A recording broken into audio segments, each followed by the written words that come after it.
phone right now because I have to record my audio, so sorry if it bothers you. I am currently filming my intro in the parking lot because this is the only place where it's like quiet. So anyways, today's video I'm going to be doing a back to school video because so many of you guys started to request it. So that is what you're getting today. I'm doing a back to school DIY supplies video. So I hope you enjoy it.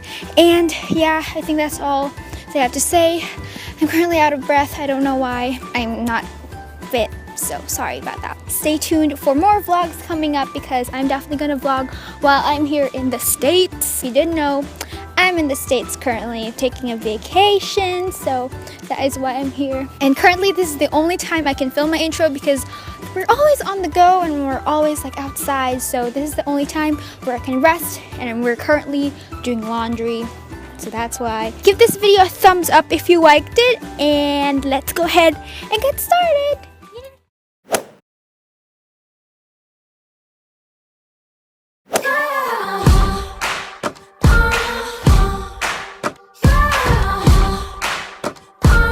So to make the watermelon notebook, obviously you're gonna need a notebook and a few other supplies. And I didn't have a plain white one, so what I did is just took some white paper, wrapped it around and measured how much I needed and just, took it off. And yeah. Then you're gonna wanna have two different shades of green, one lighter and darker one. Just go ahead and squirt your two different paints into whatever kind of thingy you have. I just use a folder, so whatever works for you. Taking your brush, you want to grab the darker shade and start coloring in kind of 1/4 of your paper on the very top.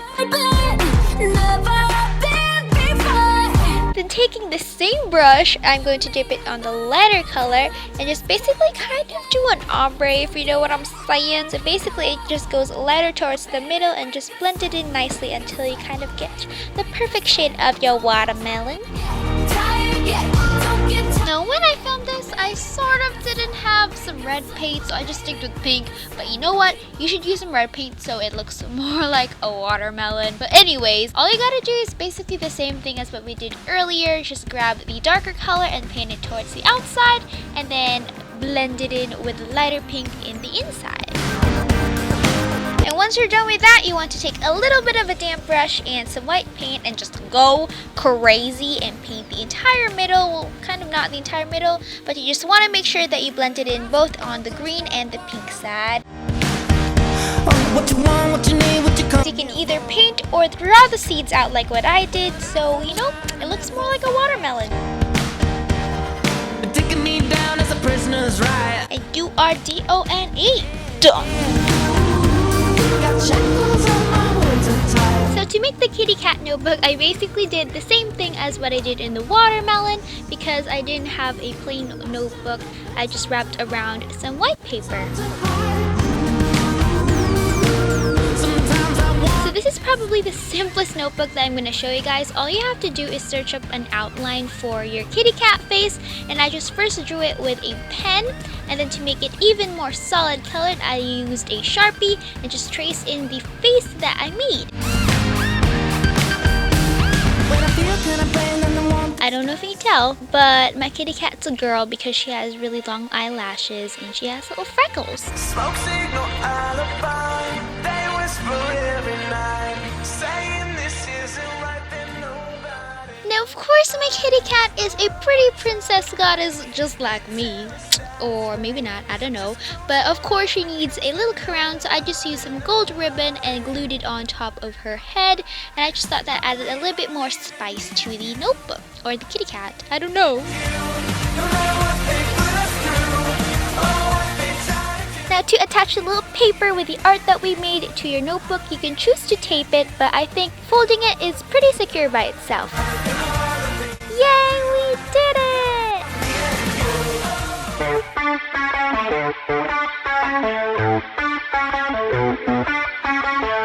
Now for the last design that we're gonna make for our notebook, it's really simple actually. All you have to do firstly is to make a little heart template or shape or whatever you want. I just cut it out of a piece of paper. And now it is time to spread all of your creativity out. All you have to do is grab different kinds of washi tape, solid colored ones, different patterned ones, and I really like how the diversity looks, but if you don't like that, you can just stick to different solid colors. Yeah, you can be just totally creative with that. I just cut out the little bits of tape popping out of the heart, and then I just used some normal glue to stick it onto my notebook. Then I decided to write my name on the top. I don't know why. I thought it was cute. It turned out a little bit of a fail because my handwriting sucks. Feel good about where I stand, so I can make the most of me. I'm coming back down from space, a million miles. You'll need a folder, some choice of your paint, a container to mix everything in, paintbrushes, sticks or skewers, and some baking soda. Time is living. So to make your chalkboard paint, all you have to do is mix in your paint with your baking soda, and you have to make sure that you add more baking soda than your paint because the baking soda will make everything all matte and like a chalkboard paint consistency. But don't look down. And once you've got your paint done, it's time to go crazy and just paint your folders. And I decided to make a little heart template because I thought the heart would look cute on my folder. So I just sticked it on with some tape and just paint my template. Oh, and since I made my own template, I made sure to be very gentle in painting on the edges because as much as possible, you don't want the paint to bleed through outside the heart because that would not look cute, I promise. Now as you can see, even though I was a little bit gentle on painting, there was still some paint that bled through my template. So to fix that, I just grabbed some Q-tips, dipped in some nail polish remover, and that totally solved the problem.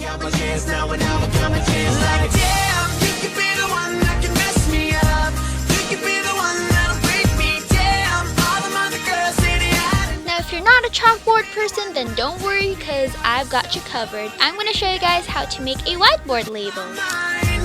So to make the little whiteboard label, you're going to need this kind of plastic material, which, fun fact, I actually used to wrap up my books for school, so yeah. And then you're also going to need some type of paper. I just used an index card and some glue, and that's pretty much about it. To make it, it's so simple. All I did was take the paper that I needed and basically covered it around with some plastic material. And to stick it in really tightly, I just used some glue. And don't worry because the glue is gonna completely dry off clear, so you're not gonna see any like white stuff that is like on your whiteboard. That's probably not the cutest thing. And you're done. It looks super awesome. I think this is kind of fun to have as your labels because you can just quickly erase them and change them up for whatever subject you're going to use them. Maybe tomorrow you're going to use them for math, and then the next day you're going to use them for English, so I think that was like more useful. And plus, you can actually doodle around them when you're boarding class. I mean, I would probably do that. Now remember, you can always use these designs for anything you really want, not just your notebooks. You can put them on your pencil case. I don't know where you want to put them, so just be creative and don't forget to have fun. So I hope you guys enjoyed this video, and I will see you next time. Love you. Bye. But behind closed doors, I'm a fool for your love.